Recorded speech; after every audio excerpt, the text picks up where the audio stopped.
কিভাবে বুঝবো যে আমাদের দোয়া আল্লাহ তাআলার কাছে কবুল হয়েছে?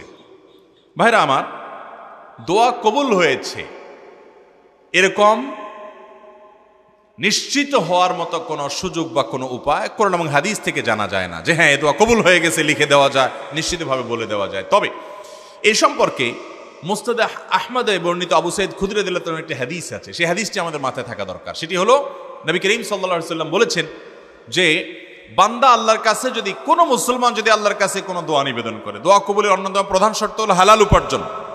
সেটি ঠিক থাকার পর যদি কেউ দোয়া করে এবং সে যদি কোনো অন্যায় কাজের জন্য দোয়া না করে এবং আত্মীয়তার বন্ধন ছিন্ন করার জন্য দোয়া না করে, অর্থাৎ খারাপ দোয়া যদি না করে, তাহলে আল্লাহ তাআলা অবশ্যই তার দোয়া কবুল করেন।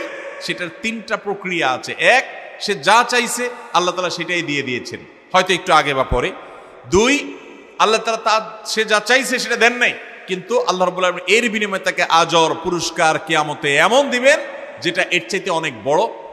তিন, আল্লাহ রাব্বুল আলামিন তার দোয়াটা যেটা সে চাইছে হুবহু সেটা দেন নাই, কিন্তু আল্লাহ তাআলা তার বিনিময়ে তার এমন ক্ষতি থেকে তাকে হেফাজত করেছেন যেটা সে দোয়ায় উল্লেখ করে নাই। তিনভাবে তার দোয়া কবুল হতে পারে। অর্থাৎ ইমানদারের দোয়া এটা বিফলে যায় না যদি সে শর্ত পূরণ করে দোয়া করতে পারে। অতএব দোয়া কোনো না কোনো ভাবে কবুল হয়, এতটুকু নিশ্চিত।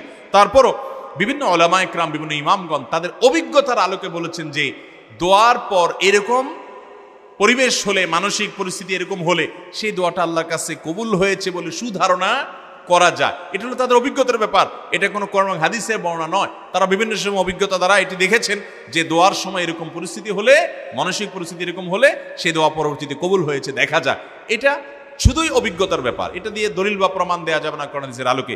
এ বিষয়ে ইমাম ইবনুল জাযারি রাহিমাহুল্লাহ উদ্দাতু আল হিসনুল হাসিন এই কিতাবের মধ্যে তিনি লিখেছেন, যদি কারোর দোয়ার সময় কান্না আসে, যদি কারোর অন্তরটা বিগলিত হয়ে যায়, দোয়ার পর কারোর যদি মানসিক প্রশান্তি অনুভব হয়, মনের ভিতরে খুশি খুশি একটা ভাব আসে, হালকা হয়ে যাওয়ার একটা ভাব আসে, তাহলে সেক্ষেত্রে সেই দোয়াটা আল্লাহর কাছে, বিশেষ করে চোখের পানি বের হয়ে গেছে দোয়ার পর এরকম হলে, দিলটা বিগলিত হয়ে গেছে এবং নির্ভার হয়ে গেছে, পাতলা হয়ে গেছে মনে হচ্ছে, আনন্দ এবং ফুর্তির ভাব আসছে, এরকম মনে হলে সে সুধারণা করতে পারে যে আল্লাহ তাআলা আমার এই দোয়াটা কবুল করেছেন। এবং ইমাম শওকানি রাহিমাহুল্লাহ সহ অন্যান্য অনেক ইমামগণ এই বিষয়গুলোকে বর্ণনা করেছেন, ব্যাখ্যা করেছেন এভাবে যে এগুলা বিভিন্ন ইমামদের অভিজ্ঞতা, জাস্ট এটুকু। এগুলোর জন্য কোনো সনদ বা দলিল তালাশ করার সুযোগ নাই, যেহেতু কোরআন সুন্নাহ থেকে নির্দেশিত সরাসরি কোনো বিষয় নয়। অতএব দোয়া কবুল হয়েছে এটা নিশ্চিত বলা কঠিন, কিন্তু এই সমস্ত আলামত দেখে অভিজ্ঞতার আলোচনা উলামা ইকরাম ইমামগুলো বলেছেন দোয়া কবুল হওয়ার ব্যাপারে সুধারণা করা যায়, নিশ্চিত ধারণা নয়।